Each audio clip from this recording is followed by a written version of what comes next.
más o menos para que ustedes entiendan, verán que la imagen con la que abrimos la clase es una imagen bastante, si se quiere, truculenta, bastante llamativa, pero indudablemente la tortura ha sido el accionar humano que lleva mayor carga de crueldad, ¿no? Sobre la persona, sobre las personas. Ha sido una actividad de la humanidad que se ha caracterizado por su crueldad, por la inflexión de dolor, por una circunstancia de aplicación de dolor sistemática, profesionalizada, finamente refinada, es decir, no es una aplicación de dolor de carácter impulsiva o emocional, sino que es un procedimiento, y lo digo esto con toda la connotación que tiene el concepto de procedimiento, porque la tortura ha formado parte durante mucho tiempo de la humanidad como un instrumento procesal, es decir, como una herramienta procesal para la averiguación de la verdad. Ese ha sido el concepto histórico, o por lo menos la finalidad histórica que ha tenido la tortura en lo que vienen de los años. Directamente si uno repasa la literatura o repasa la bibliografía sobre el tema, van a ver ustedes que coinciden la mayoría de los autores en que es imposible encontrar un antecedente específico en la historia sobre el comienzo de estas prácticas. Son tan antiguas como la humanidad misma, dice el profesor Reinaldi en su libro El derecho humano a no ser torturado, es decir, el derecho humano básico a no ser torturado. Es un libro interesante del profesor Reinaldi, y él hace referencia a eso, es que resulta casi imposible encontrar un antecedente, o por lo menos algún antecedente. Es tan antigua la tortura como la humanidad misma, y la tortura ha sido, durante el transcurso de la historia, un instrumento casi siempre, yo le diría, es muy difícil entender la tortura desde otro punto de vista, pero casi siempre ha sido una herramienta de inflexión de dolor que ha sido monopolizada durante toda la historia por el Estado, es decir, por el poder. El Estado es quien ha ejercido mayoritariamente la tortura sobre los ciudadanos.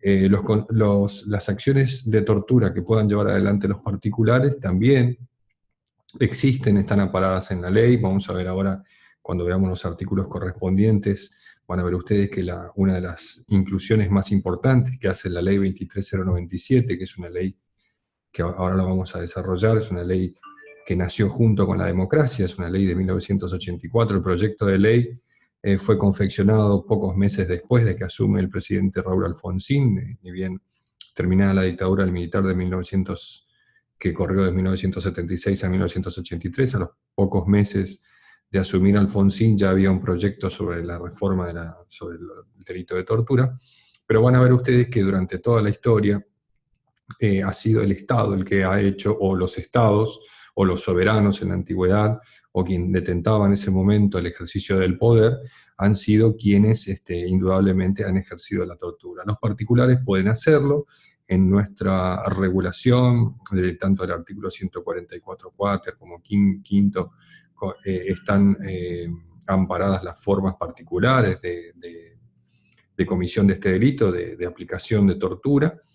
Pero si uno analiza la historia se dará cuenta que razonablemente siempre ha sido el Estado, siempre han sido los estados o los soberanos o quienes detentan el poder los que han aplicado este tipo de tormentos o de torturas o de dolores. La tortura en general es indudablemente eso, es la aplicación de dolor, es la aplicación de la inflicción de un dolor, de un sufrimiento de manera deliberada, y que puede constituir esa aplicación o la inflexión de un determinado dolor, de un sufrimiento, pueden constituir o puede buscar el autor una determinada finalidad o no.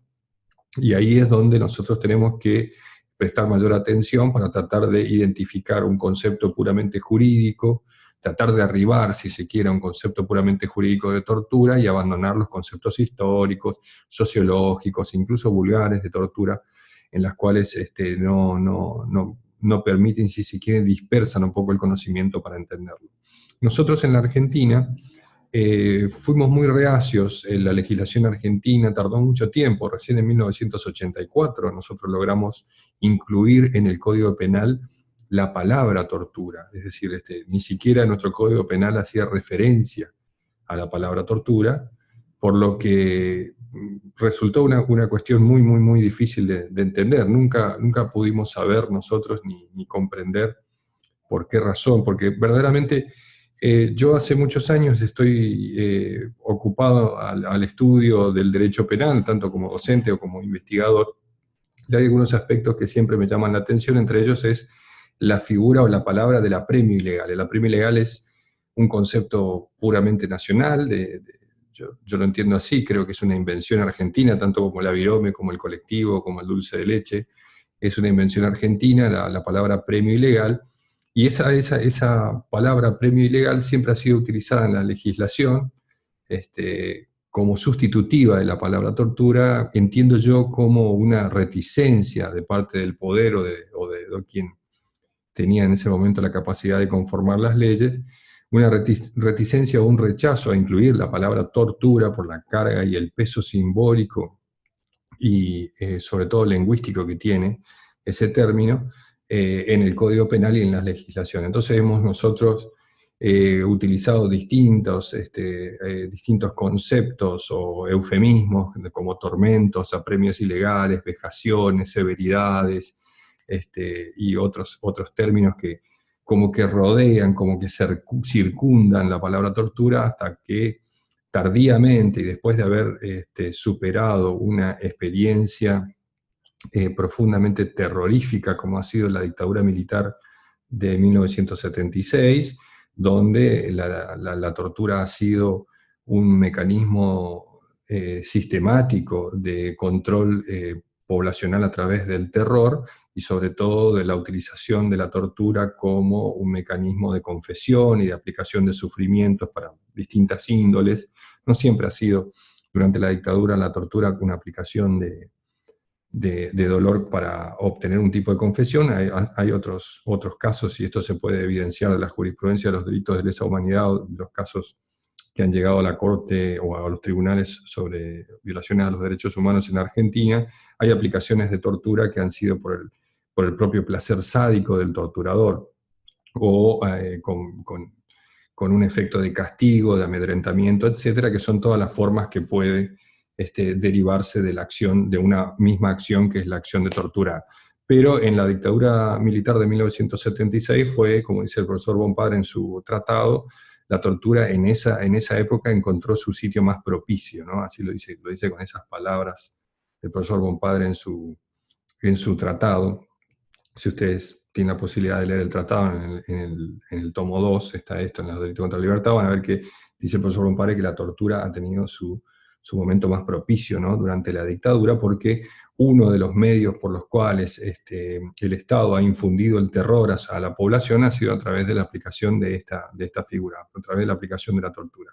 Pero recién necesitó el país pasar por todo el terror, todo lo que ha significado el espanto de una dictadura militar, para que recién, con el retorno de la democracia en 1984, podamos recién tener la suficiente madurez institucional y social como para poder incluir el concepto de tortura, ¿no?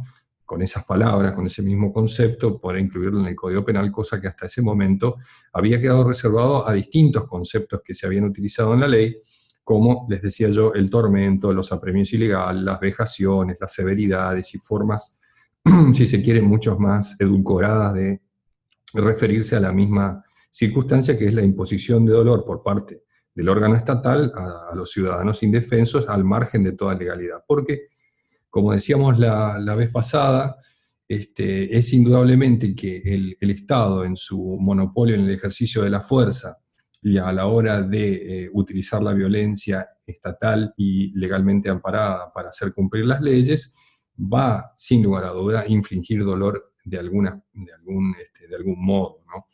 Indudablemente, cuando una persona es apresada por las fuerzas de seguridad, ustedes lo podrán ver en cualquier video, en cualquier lugar, van a ver que las fuerzas de seguridad utilizan fuerza, utilizan violencia para poder lograr el cumplimiento de la ley. Pero esa fuerza y esa violencia y el dolor que eso provoca en el sujeto es un dolor que razonablemente implica un ejercicio legítimo de la fuerza, y que incluso la convención, que es sobre la cual vamos a hablar más hoy, que es la convención que previene el trato, las penas crueles y los tratos inhumanos y degradantes, en esa convención se hace referencia también que van a constituir torturas todos los actos aflictivos, en otras palabras, ¿no? Que se aplique contra las personas siempre que se excedan de la razonabilidad del ejercicio de la fuerza que tiene el Estado para el cumplimiento de la ley. Es decir, que siempre el Estado, para el cumplimiento de la ley, va a tener que aplicar una determinada fuerza, va a tener que infligir un determinado dolor, pero ese dolor debe ser proporcional a los fines que persigue el Estado, que es el cumplimiento de la ley dentro del marco de un Estado de Derecho. Distinto es el caso de una dictadura militar, como la que nosotros vivimos en el 76, donde la tortura era un mecanismo sistematizado, o sea, perfectamente, una política de Estado perfectamente llevada adelante para los efectos que buscaba, que era infundir el terror, obtener determinadas confesiones de algunos privados ilegalmente de la libertad, lo que se conocen como desaparecidos. Ya vimos la figura de desaparición forzada. Eso es otra cosa, digamos. Ahí estamos en presencia de una cuestión totalmente distinta, y por ello la comunidad internacional, después de una evolución de muchos años, de mucho trabajo, ha logrado converger en la opinión unánime de que la tortura no solo constituye un delito común, digamos, de inflicción de dolor, sino que es un delito de lesa humanidad y está ubicado y contenido en el Tratado de Roma, que nosotros hicimos referencia en las clases anteriores, como un delito de lesa humanidad. También es un crimen de guerra la tortura, porque el Tratado de Roma, ustedes sabrán, contiene la regulación sobre los crímenes de guerra y sobre los delitos de lesa humanidad. La diferencia entre una tortura, para decirlo de manera simple y muy llana, entre una tortura como crimen de guerra y como delito de lesa humanidad es la existencia o no de un conflicto bélico. Si existe un conflicto bélico de carácter regular entre dos estados, la aplicación de tortura en ese contexto constituye un crimen de guerra, que ha habido muchísimos casos de aplicación de tortura como crimen de guerra, pero cuando no se da un conflicto armado, en el caso de que se dé un conflicto interno, y en el caso de que un Estado utilice como política, o un grupo que tenga control territorial utilice como política la aplicación de tortura, estamos hablando ya no de crímenes de guerra, sino de delitos de lesa humanidad. Por eso, tanto como la desaparición forzada de personas, que habíamos hablado anteriormente, que tiene su trasfondo en el derecho interno como delito común y en el derecho internacional como delito de lesa humanidad, la tortura participa de las mismas características. Tiene una circunstancia de delito interno, que van a ver ustedes ahora acá en los tipos penales que vamos a analizar, y también tiene su correlativo en los delitos de lesa humanidad en el Tratado de Roma, incorporados por la famosísima Ley 26.200, que los ha incorporado a la legislación ordinaria. Entonces, nosotros tenemos también una dualidad, un concepto doble de tortura. El problema es que el concepto de tortura es mucho más difícil de definir, mucho más complejo para definir que el de desaparición forzada de personas, porque en sí la tortura ha tenido una discusión doctrinaria muy profunda, muy elaborada, a partir de que los primeros intentos que ha tenido el país en su legislación no han sido del todo claros en definir cuál es la diferenciación conceptual entre la tortura y nuestro particular concepto de apremios ilegales. Si nosotros, para decirlo claramente, si nosotros no tuviéramos un concepto autóctono como es de apremios ilegales, no tendríamos ningún problema en diferenciarlo con la tortura. Pero nosotros tenemos este concepto propio, de creación propia, que es el apremio ilegal, que nos hemos desarrollado, o sea, se ha encargado la doctrina durante todo este tiempo de tratar de diferenciar estos dos conceptos, cuando hay apremios ilegales y cuando hay tortura. ¿Por qué digo esto? Porque el apremio ilegal y la tortura participan de elementos comunes. Hay elementos que son comunes a ambos conceptos. Indudablemente, la característica principal de la tortura, como veníamos hablando, y del apremio ilegal, es que casi siempre, o siempre es infringida por el Estado, o por lo menos por un funcionario público que representa al Estado, bajo el concepto de funcionario público que ustedes pueden encontrar en el Código Penal en el artículo 77. Es decir, un funcionario público es funcionario público porque representa la voluntad del Estado. Cuando el funcionario público actúa, es el Estado el que está actuando. Por lo tanto, tanto la tortura como el apremio ilegal participan de esa característica central que es el sujeto activo casi siempre representa al Estado o es un funcionario público. Después hay distintas variantes entre lo que establece la Convención Internacional que previene la tortura, los tratos crueles, inhumanos y degradantes, y lo que establece nuestro Código Penal. Nuestro Código Penal es mucho más claro, permite la posibilidad de que la tortura la cometan particulares. La Convención Internacional, si se quiere, también permite que los particulares cometan el delito de tortura, pero con una relación de carácter estrecha y directa que se denomina autorización o aquiescencia de un funcionario público, es decir, tiene que haber una relación entre particular y funcionario público. En nuestro Código Penal eso no es un requisito legal, el particular puede imponer tortura sin tener relación estrecha o directa con un funcionario público, pero bueno, más allá de eso, los dos conceptos tienen muchos puntos en común. Por lo tanto, la problemática jurídica o científica que hemos llevado adelante siempre ha sido tratar de diferenciar estos dos conceptos. Durante mucho tiempo en la Argentina nos hemos conformado con la idea de la premio ilegal, es decir, la premio ilegal era como el concepto vernáculo, autóctono, de tortura, del cual nosotros no buscábamos mucho más explicación y entendíamos que era una cuestión casi similar, pero en realidad no lo es. En realidad no lo es porque una vez que se incorpora, después de la reforma de 1994, la Convención que reprime la tortura, los tratos crueles, inhumanos y degradantes, los apremios ilegales van a tener que reubicarse en otro contexto legal para que ustedes vean. Pero bueno, los antecedentes en sí de la tortura han sido antiquísimos, no podemos remontarnos siquiera a pensar en un antecedente. Podrán ustedes tomar un montón de autores y de libros que hacen referencia a esto, pero casi siempre van a encontrar los ejemplos en el derecho romano, en los cuales en principio se utilizaba la tortura, que esta es una característica que casi siempre se ha dado, la tortura como instrumento procesal, ¿no? Para la averiguación de la verdad, como método, si se quiere, como procedimiento, ¿no? La tortura para la averiguación de la verdad en el proceso penal. En la antigüedad en Roma se dio esto muy habitualmente, no, al principio no en las personas libres, sino que las personas libres bastaba con el juramento para poder aportar datos sobre la verdad a un proceso penal. En cambio, los esclavos sí eran torturados porque carecían de la potestad de poder juramentar, es decir, los esclavos no podían juramentar, no podían declarar bajo juramento en un proceso penal porque no alcanzaban a la categoría de personas. Por lo tanto, sí, sobre los esclavos se aplicaban los tormentos y las torturas para poder extraer información y volcarla en un proceso penal para la averiguación de la verdad. Después esto se fue ampliando y se empezó a utilizar la tortura también en las personas libres que estaban sometidas a una imputación. Esto se traslada de la Grecia antigua a Roma, con la questio, ¿no? Digamos, ya estamos hablando de antiquísimos años, no estamos hablando de siglos antes de Cristo, pero creo que su auge y su sistematización más refinada se puede encontrar en la tortura en lo que tiene que ver en la etapa oscurantista, si se quiere, o la Baja Edad Media, entre los siglos XIII al siglo XVIII, que es el auge y la cristalización más eficiente de lo que se denomina el proceso penal inquisitivo, ¿no?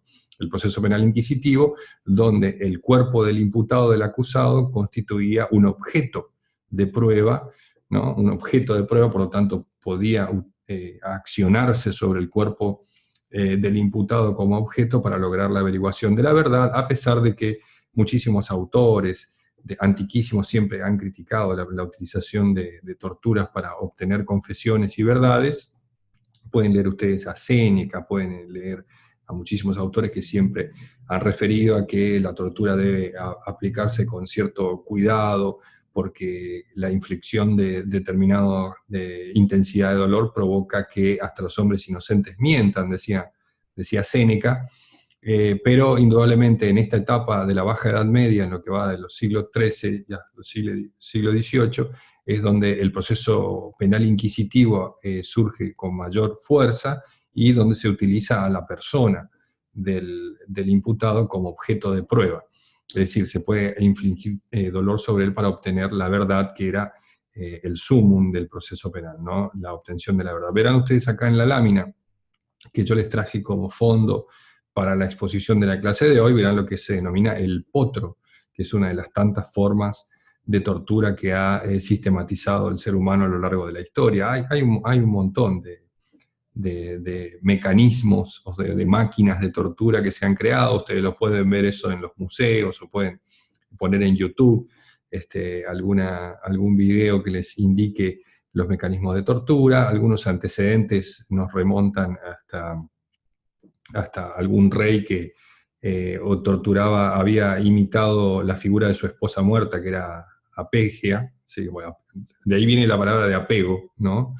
Y a los imputados los hacían abrazar una muñeca, ¿no? De hierro que tenía escondida puntas, ¿no? Que le hacían sufrir y les provocaban dolores, ¿no? Ustedes pueden leer en los libros estos antecedentes, se pueden remontar a tiempos inmemorables. Lo importante es que donde más se ha refinado la tortura como instrumento procesal, digamos, como medida procesal propiamente dicho, ha sido durante la Baja Edad Media, sobre todo en la aparición, les decía, del proceso inquisitivo y sobre todo con la Inquisición cristiana. La Santa Inquisición Católica ha sido uno de los periodos en los cuales más se ha apelado o más se ha echado mano a lo que es la tortura como medio de comprobación de la verdad, sobre todo en los que eran juicios no de carácter puramente legal, como eran los de la Inquisición, sino que eran juicios de carácter canónico, pero esos juicios de Dios que se denominaban eran comúnmente aplicados a base de tortura. Las confesiones de los pecados se lograban a base de la aplicación de las torturas.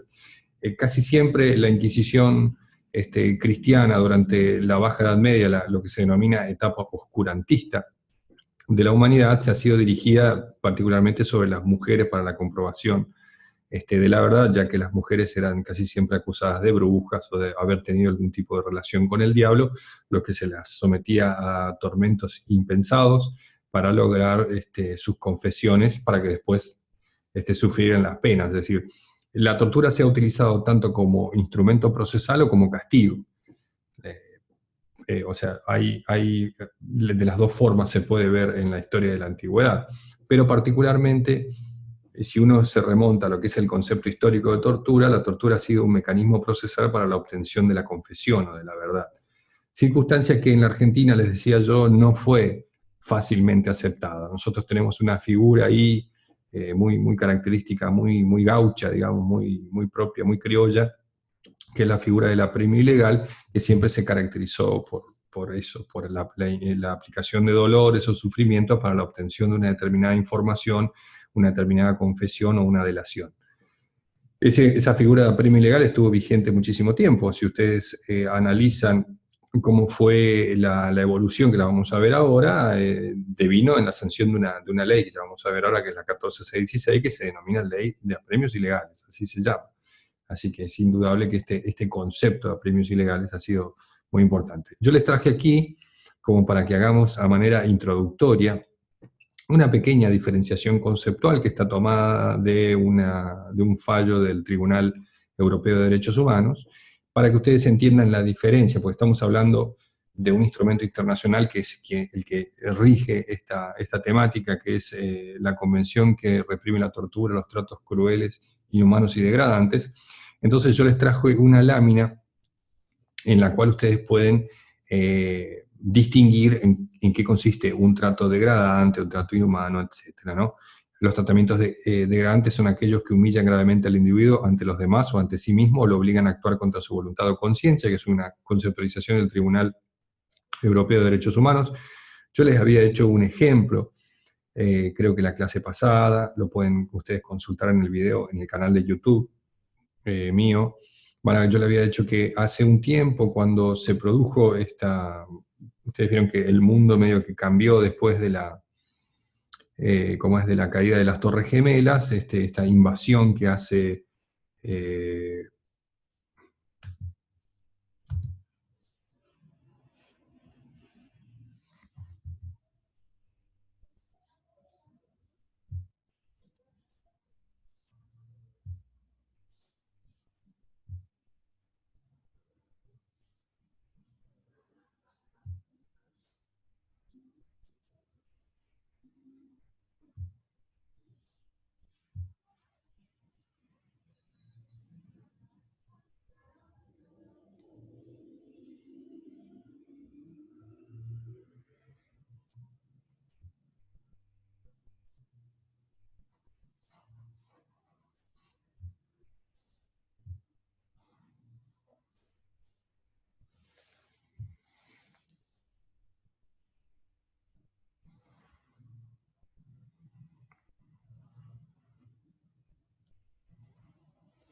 Norma, escúchame, estuve dando la clase y parece como que se... a ver, ¿me escuchan ahora? ¿Me pueden dar una, una señal? Me parece que se cortó la clase, ¿no? ¿Me pueden dar una señal? Sí, Si profesor, estamos... ¿Se escucha? Porque se cortó. Parecería ser como que alguien inició sesión en otro dispositivo, alguien que tiene la clave del aula. ¿Ahora me escuchan bien? sí, doctor. Yo Bueno. siempre le digo, doctor, nunca se me fue su imagen ni nada. Ah, ¿no? Porque acá me salió un cartel que decía que se inició sesión en otro No, doctor, dispositivo. No, no, no. sí él estuvo bien. ¿Siguió la clase? Perfecto, porque se detuvo incluso la grabación, ¿no? No importa, continuamos, no pasa nada. Seguimos. Vamos a compartir de nuevo la pantalla. Estábamos acá, ¿no? Estaba hablando sobre el tema de las torres gemelas. Ah, estaba ahí, bueno, bueno, bien. Yo les estaba hablando sobre esto. Vamos a volver a grabar aquí. Porque... Ah, no, está grabando, está grabando. Seguimos. Porque me salió, les explico, me salió un cartel que decía que se cerró sesión porque se abrió en otro dispositivo. No sé qué pasó. Las cuestiones de la... No, doctor, usted nomás quedó en silencio y así siguió la clase. No, no, pero les digo que pasó eso, ¿eh? Salió un cartel que decía, se inició sesión en otro dispositivo, se debe cerrar esta sesión. Me salió un cartel ahí. Así que es verdad, ¿no? Yo no voy a tener la clase. No importa, no pasa nada. Él estaba hablando, después de que caen las Torres Gemelas, vieron ustedes la invasión que produjo Estados Unidos en el Medio Oriente, es decir, se produce la invasión de Afganistán, después se traslada a Irak, bueno, todas estas cuestiones, y empiezan a producirse ahí detenciones ilegales que hace Estados Unidos de determinados llamados terroristas. Indudablemente el terrorismo es algo que se caracteriza, depende de quién lo diga. Y recordarán ustedes, quiero recordarlos, no traje ninguna foto porque no, pero ustedes se recordarán que había un montón de detenidos que eran musulmanes a los cuales tenían una capucha negra en la cabeza y se los había mostrado desnudos, sin ropa o en posiciones, si se quiere, de carácter homosexual entre hombres musulmanes, lo que es muy degradante para esa religión, y eso constituye indudablemente un trato de carácter degradante, ese ejemplo, esa ejemplificación. Así que ahí tienen ustedes un ejemplo de lo que es un trato degradante. Después ustedes pueden entenderlo como un concepto de tratamientos inhumanos, también son aquellos que provocan gran sufrimiento mental o físico injustificable, que alcanzan cierta intensidad. Atiendan muy bien a lo que es la frase injustificable, porque indudablemente alguna forma de sufrimiento, tanto físico o mental, se produce cuando, les decía yo, el Estado ejerce la violencia para lograr el cumplimiento de la ley. Y por último tenemos el ejemplo de lo que constituye indudablemente para el Tribunal Europeo de Derechos Humanos la tortura. La tortura ya constituye una forma particularmente aborrecible de tratamiento inhumano. Los otros son tratamientos degradantes que no alcanzan a la categoría de tortura para este tribunal y para la comunidad internacional en general. Los tratamientos inhumanos tampoco, pero la tortura sí constituye una forma particularmente aborrecible de tratamiento inhumano, dirigido, y fíjense esto, y esto quiero que lo tengan muy en claro, dirigido a la obtención de información o confesión o infligir algún tipo de castigo. Este concepto que tiene el Tribunal Europeo de Derechos Humanos sobre la tortura es el concepto histórico de tortura. Históricamente la tortura ha sido un procedimiento de inflicción de dolor, de sufrimiento para la obtención o de una confesión, de una delación o la aplicación de algún determinado castigo. Es decir, ha sido siempre esa la característica. Lo que pasa es que en el derecho argentino nosotros hemos pendulado, yendo de un lado al otro y no pudiendo salir nunca de nuestros conceptos autóctonos como lo que es la premio ilegal. Una figura la cual sinceramente no se puede encontrar sobre la premio ilegal ningún antecedente. Apareció en la ley 14616, apareció la figura sin ninguna explicación de los legisladores y quedó como un concepto, y ahí empezó una evolución doctrinaria para tratar de explicar la conceptualización de esto, sobre la premio, y bueno, tratando de obtener conceptualizaciones que tienen que ver con la etiología de la palabra, con el concepto que trae la Real Academia Española sobre apremio, etcétera, pero es un concepto inventado, creado por nuestra legislación, que lo que hizo fue, a mi entender, esto es una opinión particular, correr del foco lo que verdaderamente constituía la tortura para, creo yo, porque no encuentro, bien que he hecho una investigación sobre apremio ilegal muy particularizada, lo he buscado en casi todos los autores, incluso los autores más viejos, y el apremio ilegal no tiene un antecedente. Entiendo yo, o se me ocurre, que la única razón por la cual han inventado un concepto que reúne las mismas características que históricamente ha tenido la tortura, pero con otro nombre, para el solo hecho de no llamarlo tortura. Me parece que es la única explicación que yo encuentro. Es decir, si se quiere, si ustedes analizan el peso etimológico y lingüístico que tiene la palabra tortura, o sea, tiene un peso importante el concepto, y a la vez el apremio ilegal parece como un concepto mucho más suave, ¿no? Mucho más edulcorado. Eso es como un eufemismo, ¿no? Parecería ser que uno no logra con la palabra apremio ilegal dimensionar lo que es el universo de la tortura, la inflicción de dolor por parte del Estado para obtener alguna confesión. A mí se me ocurre, porque tengo que razonar de esa manera, porque no existen antecedentes ni explicaciones en el derecho argentino de por qué utilizaron la palabra apremio ilegal, se me ocurre que la única explicación es esa, no utilizar un eufemismo, una palabra mucho más suave al oído, como es el apremio ilegal, para no nombrar las acciones estatales de inflicción de dolor sistemática como tortura, como lo que realmente son.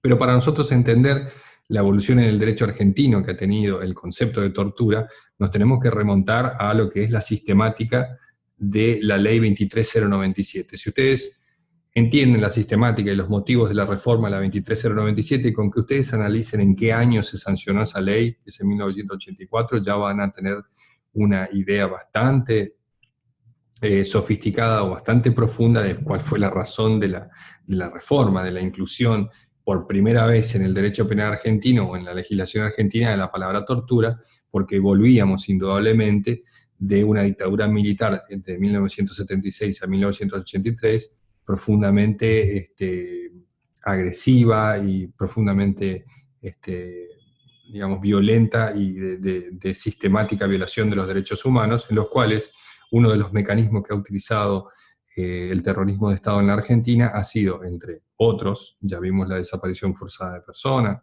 hemos visto el homicidio, ¿no? También, pero uno de los métodos que más se han refinado en la dictadura militar argentina ha sido la tortura.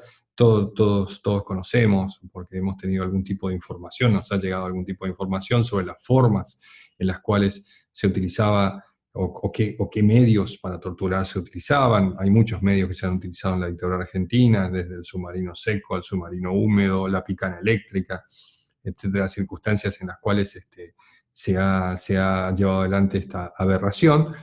Por lo tanto, era indudable que si nosotros veníamos de una etapa tan oscura, tan tenebrosa como la dictadura, era necesario que la ley por lo menos dejara en claro que este tipo de conductas no podía repetirse o reiterarse o sancionarse. Por lo menos yo lo que veo como positivo es que la ley 23097 por primera vez, y tuvimos que pasar un periodo muy tenebroso en la vida nacional, por primera vez la ley 23097 llama a las cosas como son, le llama a la tortura lo que realmente es. Después, el concepto no coincide, porque queda subsistente todavía la figura del apremio ilegal, pero por lo menos dice tortura, empezamos a llamar a las cosas por su nombre, ¿no? A llamar a la tortura como lo que es.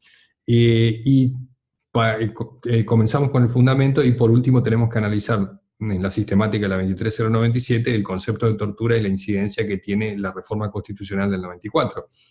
Porque entre el 84, 83 fue el término de la dictadura, la 23097 se sanciona en 1984, hasta 1994, donde aparece el bloque constitucional de derechos humanos, ahí en el artículo 75, inciso 22, donde una de las convenciones que conforman ese bloque internacional de derechos humanos es la convención que reprime la tortura, los tratos crueles, inhumanos y degradantes. Ahí esa convención tiene un concepto de tortura que juega un rol importante, veremos ahora, por lo menos en la opinión de algún sector de la doctrina, entre ellos Bompadre y otro sector de la doctrina que no hace ninguna referencia a incidencia constitucional del concepto de tortura de la Convención, pero para nosotros, para nuestra idea, ahí hay un importante hito en la inclusión de la Convención en el artículo 75, inciso 22, que cambia, si se quiere, de manera importante el panorama sobre el concepto de tortura. Pero si nosotros vemos la evolución histórica de este concepto, van a ver ustedes que si ustedes indagan o investigan un poco sobre cuál es la situación actual de los juicios de lesa humanidad en la Argentina, los que actualmente se están llevando adelante, van a ver ustedes que por respeto a las garantías constitucionales de los imputados por delitos de lesa humanidad, la aplicación de la ley que se hace en estos juicios de lesa humanidad es la aplicación de la ley 14616. Es decir, no hay nadie en los delitos de lesa humanidad que hoy en día se están juzgando que sea imputado o condenado por el delito de tortura, porque indudablemente la ley 23097 es una ley posterior a la comisión del hecho, por lo tanto sería una violación a una de las garantías fundamentales, como es que una persona sea juzgada por una ley posterior al hecho del proceso, digamos. Eso es una garantía casi, digamos, del Estado de Derecho. Entonces van a ver ustedes que los juicios de lesa humanidad que hoy en día están llevándose adelante son juicios que se circunscriben a la aplicación de la ley 14616. No hay nadie que esté condenado por genocidio, o por tortura, o por desaparición forzada de personas, sino por los tipos penales que contenía esa ley, la 14616. A ver si puedo pasar la lámina como tiene que ser. No sé por qué desaparece eso ahí. Pero bueno, la primera etapa que ustedes van a ver es la primera etapa en la que yo les digo de la ley 14616. Que es la ley de premios ilegales. En la etapa esta de la ley 14616, si nosotros entendemos antes de la ley 14616, no había ninguna regulación específica sobre esto, sino que había distintas figuras dispersas en el Código Penal referentes a la aplicación de determinado dolor o de severidades o vejaciones que estaban dispersas en el Código Penal como delitos de funcionarios públicos. No había una sistematización adecuada hasta la aparición de esta ley, que es la ley de apremios ilegales. Y la ley de apremios ilegales lo que tiene como característica es que no define la tortura ni la nombra. Lo que sí hace es hacer referencia a que al que impusiera a los presos que guarda, estamos hablando de un funcionario público que guarde presos, cualquier clase de tormento, y utilizaban la palabra tormento. El tormento no es la tortura porque es un concepto distinto, por lo tanto, ya la utilización de ese concepto ya empezó a generar una discusión doctrinaria muy profunda para tratar de identificar un concepto del otro. ¿Esto era tortura? ¿Era premios ilegales? ¿Cuál era la extensión o el contorno de la figura del tormento? ¿Cuál era, si esto podía asimilarse o no a los otros conceptos? Esta era una situación muy compleja, pero esta ley, la 14616, no hacía referencia.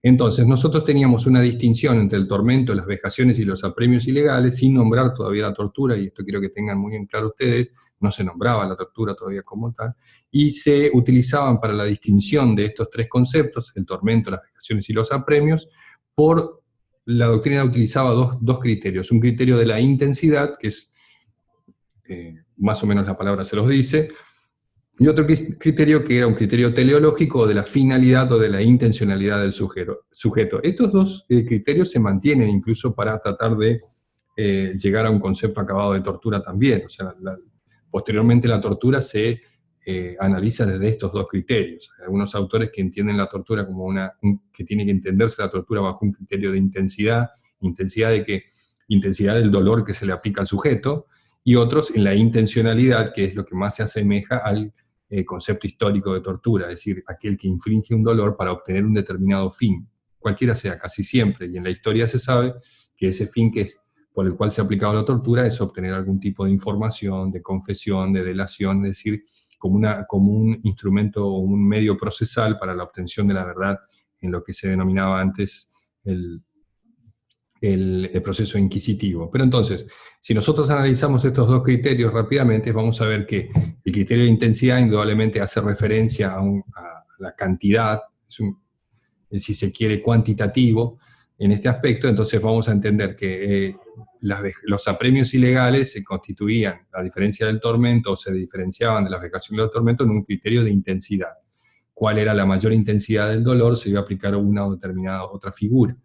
El criterio de la intensidad es un criterio de carácter muy subjetivo, muy difícil de probar a la hora de la prueba en el proceso penal, es profundamente complejo, y siempre ha sido criticado por toda la doctrina, dado que el criterio de la intensidad termina haciendo depender de la capacidad de resistencia del sujeto pasivo al dolor o a los suplicios que se le aplican. En base a esa característica de resistencia del sujeto pasivo se podía calificar una conducta o la otra, es decir, aquel sujeto pasivo que fuera más resistente se le aplicaría una figura menor por más dolor que se le aplique, y aquel que tuviera menos resistencia al dolor se le aplicaría la figura más gravosa, lo que siempre fue o donde se centró casi siempre la crítica a este criterio de la intensidad. Y el criterio de la intencionalidad es el criterio, digamos, de carácter histórico en la tortura, que dejaría a la figura del apremio ilegal en un segundo plano, teniendo el criterio histórico, el concepto histórico de tortura, la característica de la imposición de un determinado dolor para obtener una determinada finalidad, que casi siempre es la confesión, como les decía. Ese es el criterio de la intencionalidad, que después ustedes lo van a ver con más detenimiento y más profundidad cuando analicen la convención, porque en la Convención Interamericana de Prevención de Tortura, Tratos Inhumanos, Crueles y Degradantes, van a ver ustedes que ahí ya en esa convención se hace referencia específica a estos criterios, sobre todo al criterio de la intencionalidad, y se deja como residual el criterio de la intensidad. Pero estos son los dos criterios con que la doctrina y la jurisprudencia trataron de diferenciar los conceptos, que son conceptos... yo les traje el concepto de vejación, trato inhumano, que ya los vimos en la clase pasada para que ustedes lo entiendan, pero también se aplicó para diferenciar el concepto de tortura con el concepto de apremio ilegal, porque esa es la gran problemática del derecho argentino. ¿Qué hacemos con nuestro concepto, con nuestro invento, que es el apremio ilegal? ¿Dónde lo colocamos? Creo que la Convención Interamericana hace una muy buena solución de esto y lo vamos a ver ahora.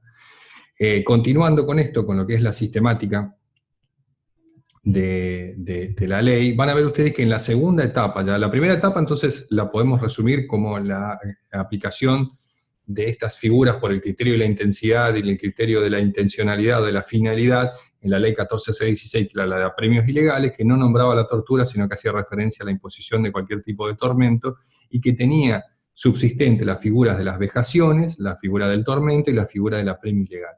Y esto se decidía en la jurisprudencia por el criterio de la intensidad o de la finalidad, y les aclaro que la jurisprudencia y la doctrina en mayoría casi siempre se inclinaba por el criterio de la intensidad, es decir, se reservaba para el tormento aquella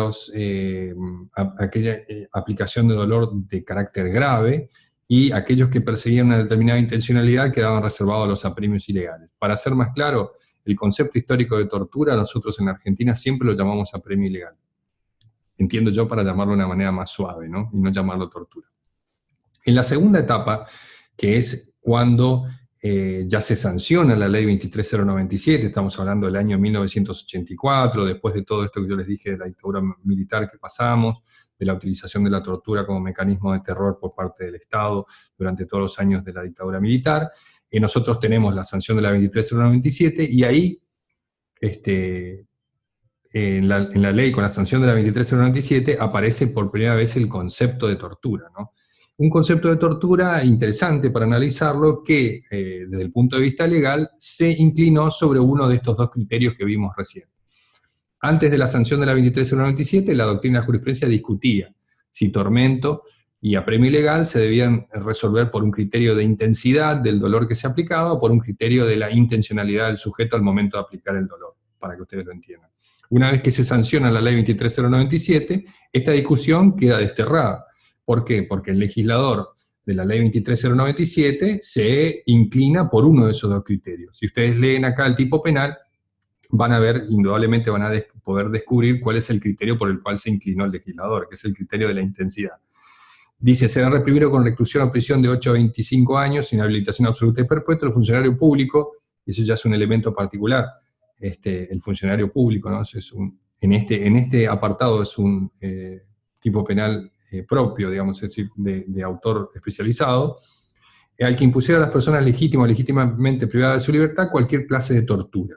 Dicen, y ahí aparece, a partir de la ley 23.097, por primera vez el concepto de tortura en la ley argentina. Entonces, nosotros tenemos la primera figura de imposición de tortura en el artículo 144 tercero, que hace referencia al funcionario público primero que le aplicare a personas que tienen privada su libertad legítima o ilegítimamente. Fíjense que la privación ilegítima de la libertad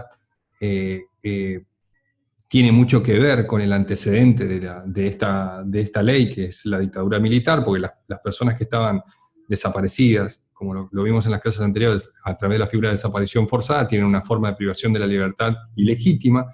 Por lo tanto, la ley contenía tanto la aplicación de torturas para quienes están privados de su libertad de manera legítima como para quienes están privados de su libertad de manera ilegítima. A esto hacía referencia, cualquier clase de tortura. Pero necesitaba la ley, indudablemente, definir el concepto de tortura, inclinarse por alguna de los dos criterios que vimos en la lámina anterior, entre el criterio de la intensidad y el criterio de la intencionalidad. Más allá de eso, van a ver ustedes que es indiferente que la víctima se encuentre jurídicamente a cargo del funcionario, bastando que éste tenga sobre aquella poder de hecho. En esto lo que está refiriendo la ley es que el funcionario público puede ser de cualquier característica. No hace falta que sea un funcionario público que tenga sobre sí digamos, que tenga a su cargo jurídicamente a la persona a la cual le aplica tortura, privada de su libertad. Por lo tanto, dentro de esta figura podían incluirse, como ha sucedido durante la dictadura, la figura de los médicos policiales o de determinados personales de la salud que participaban en las sesiones de tortura y que no tenían jurídicamente a su cargo ninguna persona detenida privada de su libertad legítima o ilegítimamente, sino que tenían sobre la persona al momento de la imposición de la tortura un poder de hecho, es decir, efectivamente tenían sobre sí la persona. Para eso está esta regulación, pero hablaba de funcionario. Igual pena se impondrá a particulares que ejecuten los hechos descriptos. Aquí nosotros tenemos un elemento muy particularizado, muy importante y destacable de nuestra ley, a diferencia de lo que entienden los autores para la convención, es que el particular, sin ninguna relación, porque la ley no hace ninguna relación, no exige ninguna relación de carácter jurídica, aquiescencia, autorización, beneficio, etcétera, que sí exige la convención, el particular puede cometer los delitos de tortura en la misma circunstancia que el funcionario público sin relación con este. Es decir, no es necesario que tenga relación. En la convención, cuando lo veamos ahora, van a ver ustedes que el particular también puede cometer la tortura, pero siempre tiene que estar en una forma de relación con el funcionario público, ya sea como aquiescencia, autorización, permiso, beneficio, etcétera, pero relacionado de alguna manera con el funcionario público. Eso es un elemento que quisiera que ustedes tengan en cuenta muy particularmente, porque es un elemento que hay que destacar, ¿no? Es un elemento, sobre todo, caracterizador de nuestra ley, que hace que el tipo penal de tortura del 144 tercero en nuestra legislación sea un tipo de carácter común. Cualquiera puede cometer el delito. En el caso de la convención, si ustedes leen los autores, como el profesor Bompares, también van a hacer referencia a que la tortura puede cometerla cualquier sujeto, pero siempre ese sujeto que sea particular tiene que tener sí o sí una relación con el funcionario público. Nuestra ley no la exige, no exige de este tipo. Después, en el inciso segundo, van a ver ustedes que si con motivo o ocasión de la tortura resultare la muerte de la víctima, que es el resultado preterintencional que trae esta figura, ¿no?, que eleva la condición a la prisión perpetua siempre y cuando sea un resultado preterintencional, es decir, no contenido en el dolo del autor. No puede ser un resultado contenido en el dolo del autor. ¿Por qué? Porque si en el dolo del autor está contenido la aplicación de la tortura para obtener la muerte, nosotros nos vamos a trasladar a otra figura delictiva, como podría ser, por ejemplo, el artículo 80 de los homicidios calificados, aquellos que son cometidos, digamos, con la figura, por ejemplo, de la alevosía, o de las sevicias, el homicidio cometido por sevicias, que está contenido todavía a pesar que ha sido derogado, ustedes ya lo estudiaron en la primera parte, pero si el dolo del autor contiene la finalidad de la muerte de la víctima, ya no estaríamos en presencia de la figura de tortura, sino en presencia de una figura de un homicidio calificado por sevicias o por alevosía. Es decir, infligir innecesariamente un dolor a la víctima para concluir en la muerte. Y por último hace referencia a las lesiones gravísimas, ¿no?, como resultado preterintencional. Ahora, lo que me interesa a mí analizar es la última parte de este artículo, que hace referencia al concepto propio de tortura de nuestra legislación, que es por tortura se entenderá no solamente los tormentos físicos, sino también la imposición de sufrimientos psíquicos. Esto es comúnmente aceptado por la comunidad internacional jurídica. La tortura puede cometerse a través de imposición de dolores físicos, como comúnmente se hace, pero también sobre dolores psíquicos, es decir, sin aplicar un dolor exclusivamente sobre el cuerpo de la víctima, sino sobre una mortificación sobre la psiquis de la víctima también constituye tortura. Pero fíjense ustedes cómo termina el artículo en el inciso tercero, que dice cuando estos tengan gravedad suficiente. Con esta frase de que cuando estos tengan gravedad suficiente, quedó echó por tierra la legislación argentina toda discusión sobre aquellos criterios que vimos de la intensidad o de la intencionalidad. Es decir, ya ningún autor podría referir a que el concepto de tortura en el derecho argentino se asentaba sobre el criterio de la intencionalidad, porque la propia letra de la ley hace referencia al criterio de la intensidad. Solamente son tortura aquellos padecimientos psíquicos o físicos que tengan gravedad suficiente. Es decir, el legislador se asentó por el criterio de la intensidad, con todas las críticas que este criterio lleva. Es decir, ya les hice yo alguna referencia a la crítica de este criterio, sobre todo el hecho de la resistencia de la víctima. Me parece puede llegarse a soluciones muy injustas, ¿no? Que aquella víctima que sufra mayor imposición de dolor, pero que tenga más resistencia, el autor que se le infringe el dolor va a tener una pena menor que aquel que podría infligir menos dolor, pero con menos resistencia de la víctima. No sé si se entiende el juego de palabras, pero sería una circunstancia muy injusta y tendría que evaluar el juez en cada caso particular, bajo este criterio, lamentablemente es así, tendría que evaluar qué grado de resistencia tiene la víctima al dolor para poder tratar de ubicar la conducta en uno u otro tipo, en la figura más grave de tortura o en la figura menos grave de apremio ilegal, o de tormentos o de vejaciones, no de apremio ilegal.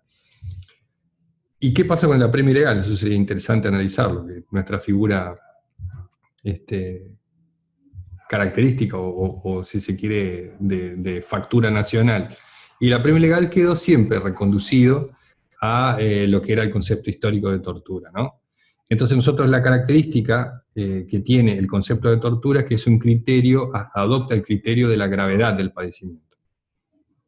La tortura queda circunscrita al criterio de la gravedad del padecimiento, y el criterio de la intencionalidad queda reservado para lo que son nuestra figura propia de apremios ilegales. Es decir, la tortura, el derecho argentino crea un concepto que se aparta del criterio histórico de la tortura, que era la intencionalidad, y crea un propio concepto de tortura basado en la teoría de la gravedad del padecimiento. Eso bajo la ley la 23097.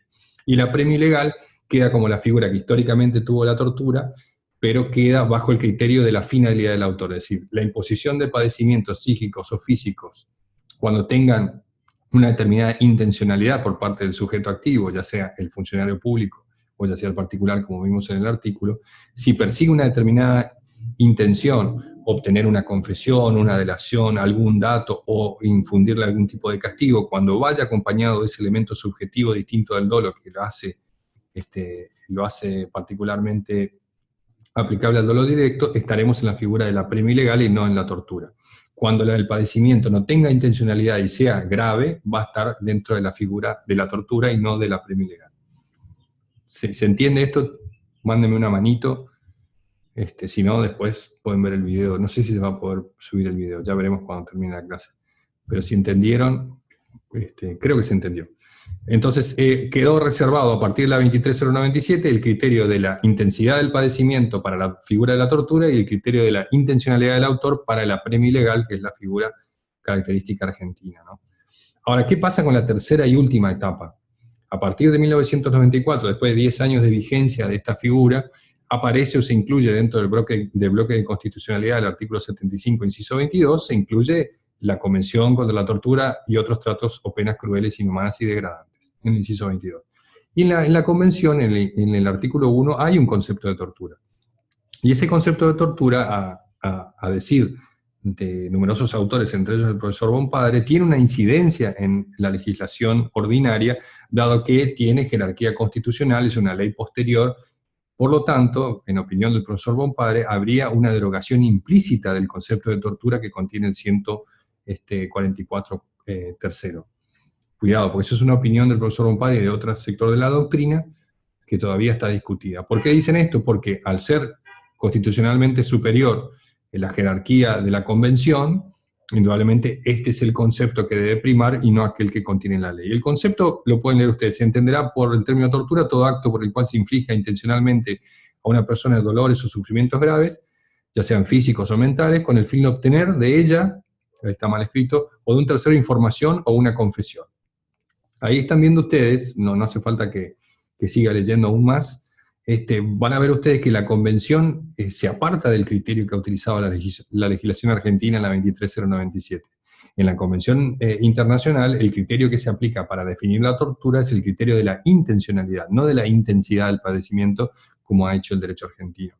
Entonces, esta reforma constitucional de 1994 tendría una incidencia muy importante en nuestro tipo penal, según un sector de la doctrina, porque derogaría esa concepción y volvería a establecer la tortura como un concepto que se asienta en la intencionalidad del autor, como históricamente fue, que es la de obtener algún tipo de confesión o algún tipo de dato de la persona torturada o de un tercero, es decir, el criterio histórico que ha tenido la tortura.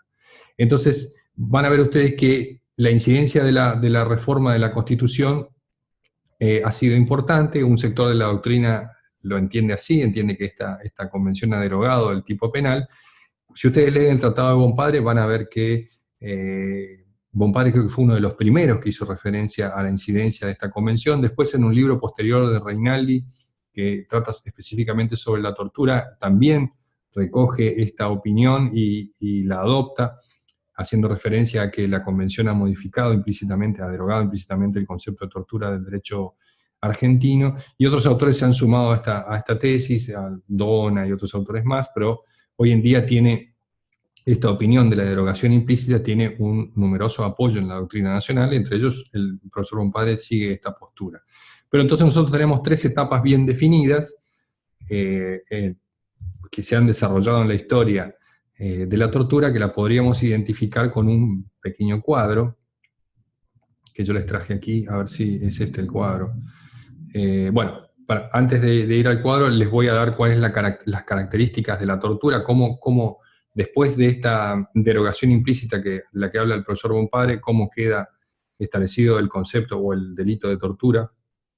Es un acto intencional doloso, la víctima puede ser cualquier persona privada o no de su libertad, siempre fue así, en la 23097 también. Consiste en dolores o sufrimientos físicos graves, eso también ha sido así, pero a diferencia de lo que dice nuestra ley, la finalidad debe ser de obtener una confesión, información o castigar por actos realizados sospechados con peligro obligar, es decir, con una cierta finalidad. Ahí es donde se modifica, a diferencia del derecho argentino.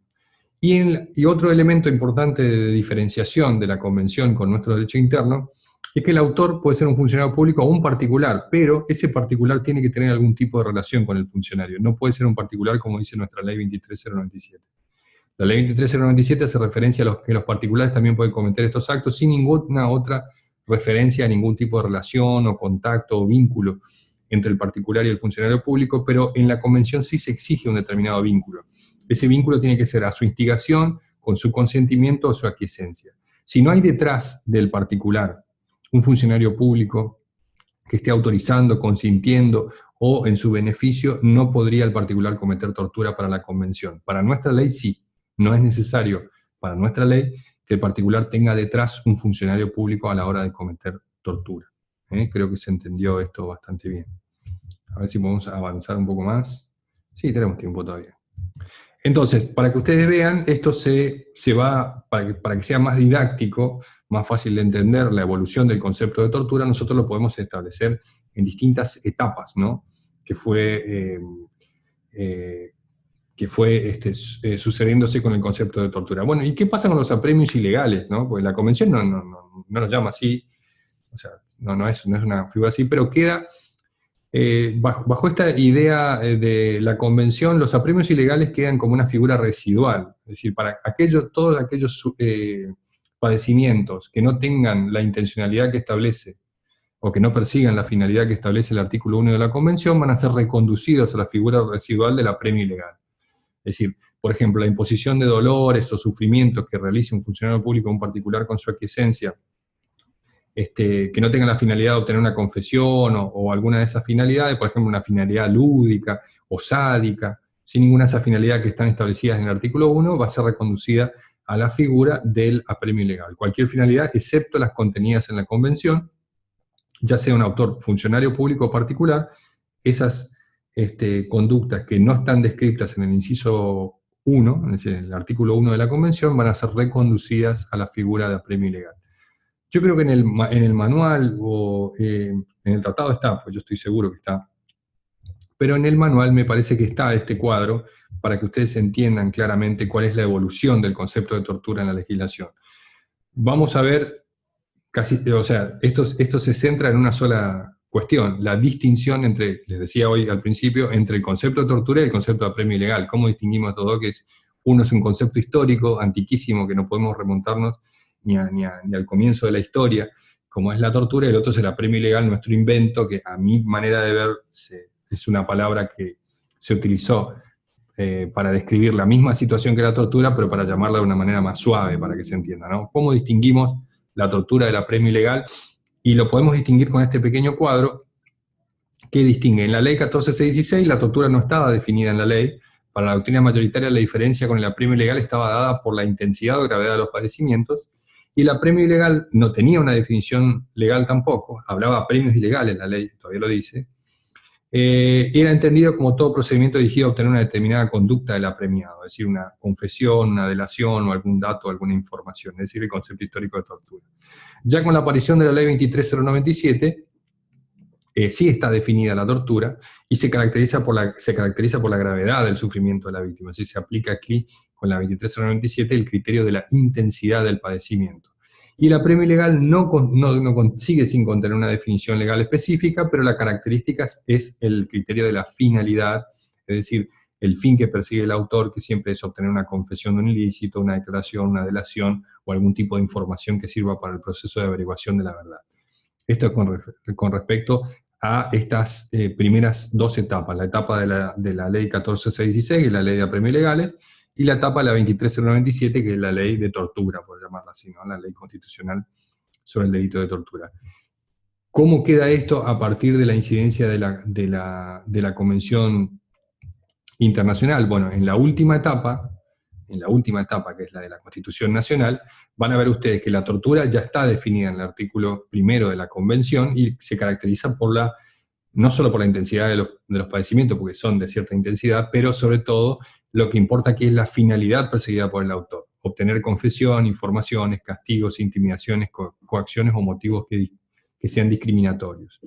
Y el apremio ilegal, ¿dónde queda reconducido? En la Convención, hay un artículo en la Convención, que es el artículo 16, inciso primero, que habla de las notas características de aquellos actos que, sin constituir los actos del artículo 1, tengan otra finalidad distinta a los que se describen ahí. Es decir, son padecimientos de menor intensidad, de sufrimiento. La finalidad perseguida por el autor puede ser cualquiera que no esté descrita en el artículo 1 de la Convención, por lo tanto puede ser por finalidades lúdicas, sádicas, de venganza, etcétera, que no estén contenidas en el primer artículo. Entonces, así queda bien definida las tres etapas por las cuales ha tenido el concepto de tortura en la legislación nacional: la de la ley 14616, la de la ley 23097 y, por último, la incidencia que para un sector importante de la doctrina tiene la reforma constitucional y la inclusión de la Convención. Acá tenemos nosotros, para ir terminando con esta cuestión, la figura que está en el 144 quater, que habla de los funcionarios, las omisiones que cumplen los funcionarios para evitar los actos que se realizaron en el artículo anterior, ¿no? Es decir, la pena será de 5 años al funcionario que, en razón de sus funciones, tomare conocimiento de la comisión de alguno de los hechos cometidos en el artículo anterior, y careciendo de competencia que alude el inciso presente, omitiere denunciar dentro de las 24 horas del hecho ante un funcionario. Son unas omisiones funcionales que a mí me parecen muy llamativas. Es decir, estamos hablando de un funcionario que, indudablemente, si tiene competencia para hacer cesar la tortura que se establece en el artículo precedente, lo tiene que hacer. Y si no, no es competente, tiene la obligación de notificar al funcionario competente que pueda hacer cesar la tortura. lo que a mí me parece muy llamativo, y es lo único que voy a hacer referencia a esto, ¿no? Porque creo que el artículo es bastante claro, es al plazo que le da la ley para que el funcionario denuncie. Es decir, le da un plazo, a mí me parece excesivamente prolongado para denunciar ante el funcionario competente la sesión de tortura que está sufriendo una persona. Le da 24 horas. Para que ustedes entiendan, si yo soy un funcionario público incompetente y me estoy enterando en este momento que son las 18:14 de la tarde que están torturando a una persona, me puedo ir a mi casa, cenar, levantarme el otro día, tomar un mate, pasar toda la mañana haciendo algo, al mediodía almorzar, dormir una siesta, levantarme a las 5:30, y tengo todavía una hora más para denunciar. Y piénsense ustedes que en el transcurso de 24 horas el sufrimiento y el padecimiento de dolor que puede soportar una persona en el plazo que me da la ley para denunciar y hacer cesar la sesión de torturas que describe en el artículo anterior. A mí me parece que sería mucho más conveniente que un artículo en este sentido no tuviera plazo, que tuviera el no plazo que establece el Código Procesal Penal de corriente, es decir, inmediatamente. El funcionario público que no es competente y sabe de la existencia de una aplicación de tortura del artículo anterior, tiene que inmediatamente notificar al funcionario competente para que haga cesar esa situación, no 24 horas. O sea, 24 horas es muchísimo tiempo y podría incluso producirse la muerte de la persona, ¿no? Entonces, esto es lo que a mí me parece bastante muy llamativo, siempre lo critiqué y lo puse en consideración cuando hablo sobre este tema, que me parece que 24 horas es un plazo increíblemente excesivo para que se pueda hacer suspender esta actividad. Y bueno, después en el inciso tercero tienen referencia al juez, habla, ¿no?, que no instruye el sumario, es decir, un juez que sabe de estas circunstancias no instruye el sumario, es decir, no impulsa la causa. Es un problema eso procesal, porque en la mayoría de las provincias hoy en día no son los jueces los que instruyen los sumarios, sino los fiscales, así que ya el tipo penal quedaría sin la posibilidad de aplicación, porque no son los jueces. El juez de instrucción está desapareciendo de la legislación argentina, está quedando en cabeza del fiscal y la impulsión de las causas. Y en los casos en el último inciso hace referencia a la inhabilitación para desempeñarse en cargos públicos, para aportar armas en circunstancias que no tienen a referencia. Pero de este artículo quiero que tengan en cuenta eso, el plazo excesivo de 24 horas y la circunstancia de que el juez no es quien ya instruye el sumario, por lo que la figura de este artículo queda de imposible aplicación. Y vemos por último, creo que me queda el último artículo, y con esto ya concluimos. Sí, creo que me queda, ¿no? Parece que sí. Si no, ya en un ratito yo ya abro las preguntas que quieran hacer. Tenemos 10 minutos para preguntas. Y acá tenemos nosotros la figura perdón, vamos a ponerlo de nuevo.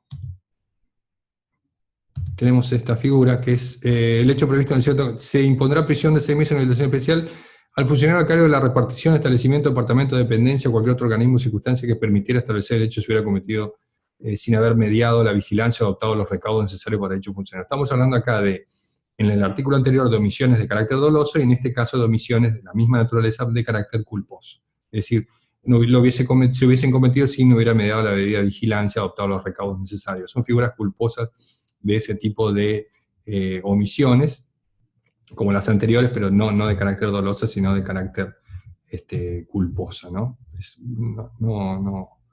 No amerita más circunstancia que esa. Bueno, ¿alguien quiere hacer alguna consulta, alguna pregunta sobre este tema? Sobre el tema de tortura, tenemos unos 5 minutos. Si alguien quiere preguntar algo, si no, yo los libero y nos vemos el martes que viene con trata de personas. Vamos a empezar ese tema que es muy importante por la actualidad que tiene, por la gravedad de los delitos, por la circunstancia de ser un delito de carácter organizado. Así que vamos a ver ese tipo, vamos a empezar por lo menos con ese tema la semana que viene. ¿Alguna pregunta? ¿Alguien quiere levantar la mano? Pregunten. Sí. La última filmina. No sé cuál es la última filmina. ¿Esta? Me están pidiendo acá la última filmina. ¿Cuál sería? Del 144 quinto. Pero la filmina solamente hace referencia al artículo. Está en el artículo nomás. A ver, esperen. Vamos a compartir pantalla de nuevo, pero es le puedo hacer una consulta. Sí, consúlteme. El video después se sube a internet, no pasa nada. Por eso no se preocupen que no. Esta es la última filmina, me parece, ¿no? Creo que es esta, ¿no? Es de las omisiones culposas. Esta. El 144 quinto. Está en el código, lo pueden ver tranquilamente. Sí. ¿Qué preguntas quieren hacer? Dígame. Entonces, la consulta que le quiero hacer es, la convención, entonces, deroga la última parte del El concepto de código tortura deroga. El concepto de tortura. No el artículo. El concepto. En realidad lo que hace es cambia el criterio.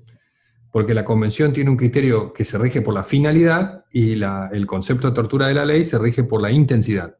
Lo que hace es Pero modificar eso.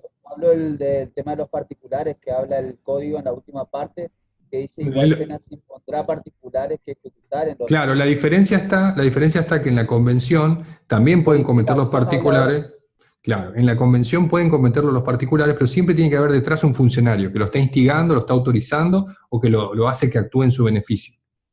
A instigación, etcétera, o aquiescencia. No puede ser. En la ley nuestra sí, puede ser cualquier persona, porque la ley no exige la existencia de un funcionario detrás. Esa es la diferencia. ¿Está?